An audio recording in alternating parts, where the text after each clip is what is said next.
Дали знаете за златниот Буда, кој што се наоѓа во Банкок, во Тајланд, некаде направен, создаден во 13-14 век, 3 метри е висок, 5,5 тони тежок, чисто злато.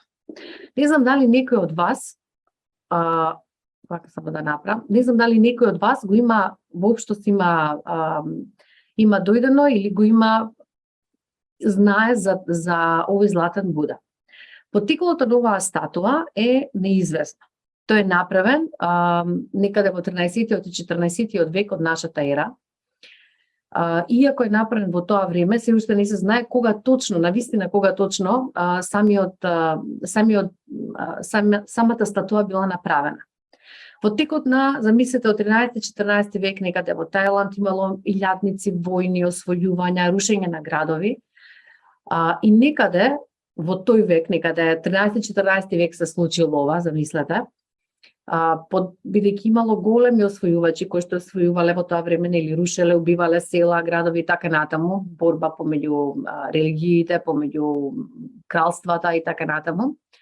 За да го заштитат златниот Буда, свештениците од тој манастир направиле некоја смеса која што е нешто како, да кажам, како гипс на разбирлив начин, во кој што ставиле многу различни стакленца со различна боја и целиот златен Буда го обложиле со овој материјал, како глина, како гипс, како материјал кој што цврсто се зацвртил на целата статуа и на тој начин го заштитиле златниот Буда. На тој начин, некаде во 13-14 век, тој Буда од 5,5 тони тежко злато го затвориле во таа некоја смеса и така остана.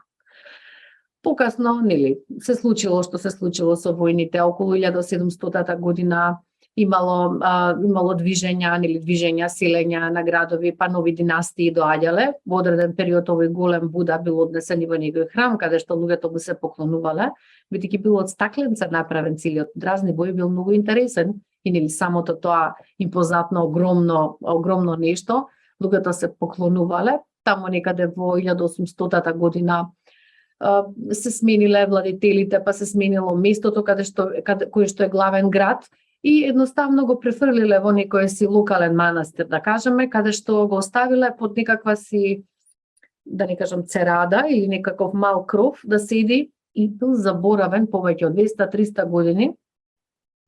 И некаде во 1955 година, значи 25 мај 1955 година, бил изграден во тоа место, во тоа село, еден поголем храм и жителите сакале овој Буда, кој што знаеле дека е многу стар, да го пренесат во новото место, во новиот храм. Се предпоставува дека во процесот на дигање на Будата, бидејќи користеле машинери, тој бил тежок, ви кажав 5,5 тона само злато, а плюс и тоа се што било залепено на него. Се откачиле јажињата и Будата паднал доле и во тој момент се скршиле деловите од него, односно оние сите, целата глина што била залепена на него. И тогаш во 1955 година всушност виделе дека под тој кал, под сите тие наслаги кои што толку векови стоеле, Будата бил и заборавен, воопшто заборавен последните 300 години, дека е некоја значајна фигура, да кажеме, во тој регион, излегла златната внатрешност. Излегол златниот Буда. Потоа тоа внимателно го отварале, го средувале и така натаму.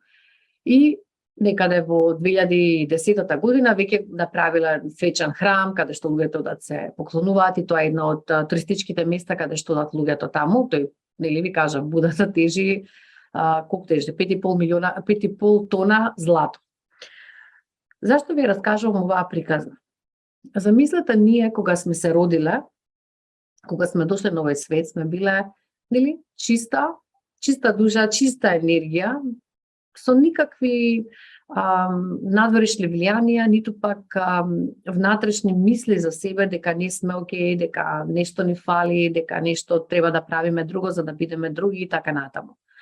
Се што сме добиле во текот на нашиот живот, пораките од родителите, негативните случаи, травмите, стресот кој што го доживувавме или сме го доживувале и понатаму, ситуациите, општествената ситуација, се што на некој начин не вознемирува, замислете го како тој еден слој на кал или на глина кој што се таложи на нас и на некој начин сите ние сме заборавиле за нашата вистинска природа. Плюс и нашиот систем на образование, системот на верување во нашата, во ова поднебјат кај што доаѓаме ние, Европа да кажем, бидејќи има луѓе кои што ни се од Македонија во оваа на оваа средба.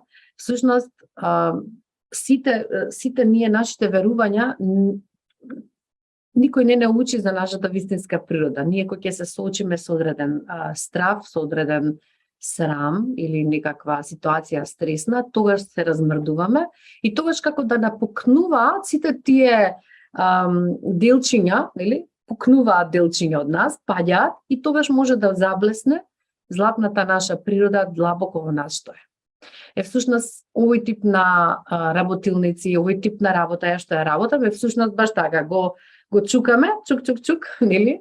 Од внатре вие го буткате тој оклоп што си го имаме ставено секој еден на нас, зависи какви искуства имал во овој живот, а тука не зборуваме за искуствата од минатите животи, нели, ако без разлика дали верувате во тоа или не, што све тоа значи врз нас и врз нашата природа.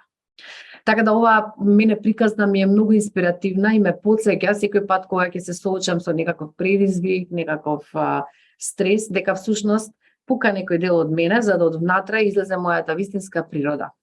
Исцелителните процеси и исцелувањето кое што го зборувам овде е всушност од внатре да блеснеме, да блесне златото од внатре преку дупките кои што се создаваат на нашата, нели, на нашиот оклоп што го имаме околу нас и да блесне и така на тој начин се случува и да ги осветли луѓето околу нас, а и ние самите со тоа.